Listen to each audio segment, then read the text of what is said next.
బంజారాహిల్స్లోని command control సెంటర్లో సిపిఆర్పై శిక్షణా కార్యక్రమాన్ని ప్రారంభించారు హైదరాబాద్ సిపి సివి ఆనంద్. మైత్రి హాస్పిటల్, హైదరాబాద్ పోలీస్ ఆధ్వర్యంలో ఫస్ట్ ఫేజ్లో 1409 మంది పోలీస్ సిబ్బందికి సిపిఆర్పై శిక్షణ ఇవ్వనున్నారు. రెండో దశలో మరో 1248 మంది హైదరాబాద్ సిటీ పోలీసులకు సిబ్బందికి అవగాహన కల్పించనున్నారు.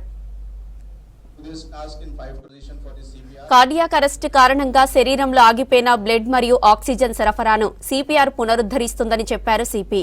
సిపిఆర్తో చావు బతుకుల్లో ఉన్నవారు కూడా ప్రాణాలతో బయటపడిన సందర్భాలున్నాయని వివరించారు. సంధ్యా థియేటర్ ఘటనలో సిపిఆర్తో బాబు ప్రాణాలతో బయటపడ్డాడని చెప్పారు సిపి.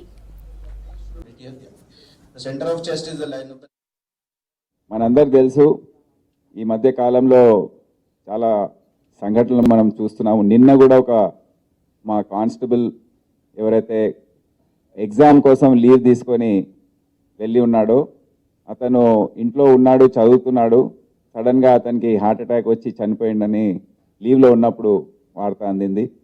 సో ఈ విధంగా సంఘటనలు చాలా రిపోర్ట్ అవుతున్నాయి. ఆయన వయసు కూడా 31 ఇయర్సే. సో ఎందుకు జరుగుతుంది ఏంటి చిన్న వయసులో అనేది ఎవరికి అంతు పట్టడం లేదు.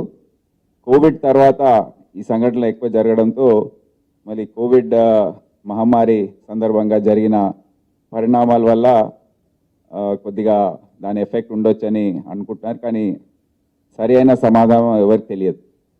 అందుకని ప్రతి కుటుంబంలో ఇంకో ఎన్నో సంఘటనలు ఉన్నాయి, ఇక చెప్పుకుంటూ పోతే చాలా ఉన్నాయి. జిమ్లో కానివ్వండి, ఇంట్లో కానివ్వండి, లేడీస్, ఆడవాళ్ళు, హెల్దీగా ఉన్నవాళ్ళు, జిమ్ చేసేవాళ్ళు, వాళ్ళందరూ కూడా ఎందుకో అప్పుడప్పుడు ఇటువంటి సంఘటనలు రిపోర్ట్ అవుతున్నాయి. సో మనందరికి చాలా ముఖ్యం, ప్రతి ఇంట్లో అందరికీ సిపిఆర్ నాలెడ్జ్ ఉండడం చాలా అవసరం. ఎప్పుడు ఏ సమయంలో ఏ సందర్భంలో ఇది అవసరం పడుతుందో మనకు తెలియదు. అందుకే నా ఎఫర్ట్ ఏంటంటే ఇప్పుడు ముందు హైదరాబాద్ సిటీ పోలీస్ ఆఫీసర్స్, సిబ్బంది వాళ్ళందరికీ సిపిఆర్ గురించి ఈ అవగాహన అనేది క్రియేట్ చేసి దాని తర్వాత వాళ్ళు ప్రతి కుటుంబ సభ్యునికి ఈ విధంగా సిపిఆర్ ట్రైనింగ్ అందించాలని మా ప్రయత్నం ఉంటుంది ఈ రోజు నుండి.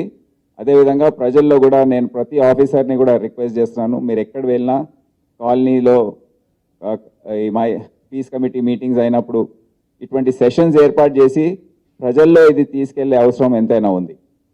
ఎందుకంటే ఎప్పుడు మనం గుర్తుపెట్టుకోవాలి, ఈరోజు మనం బాగానే ఉన్నాము, రేపు ఏ టైంలో ఏ సందర్భంలో ఏమవుతుందో ఎవరికి తెలియదు, ఎక్కడ ఏమవసరం వస్తుందో తెలియదు.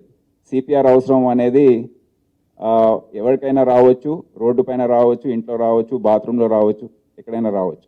సో అందుకని ప్రతి ఒక్కరికి ఇటువంటి సంఘటన జరిగినప్పుడు ఎవరైనా మన కళ్ళ ముందు నిలబడి సడన్గా పడిపోతే ఏం చేయాలనేది mind blank అయిపోవద్దు.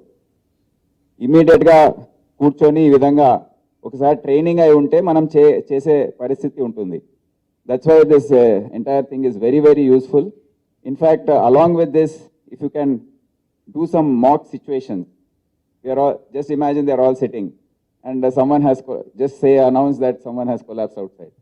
So just make them rush and try to some situations like that where they can react. So mind should not go blank in such situations. So andukane ee CPR training anedi chala compulsory. Everyone should know about it, how to do it, how many. It's like I also have seen it. సిఐఎస్లో ఉన్నప్పుడు ఎయిర్పోర్ట్లో అందరికీ ఆ సిబ్బంది, CISF మొత్తం 1.6 lakh సిబ్బంది అందరికీ CPR training ఉంటుంది.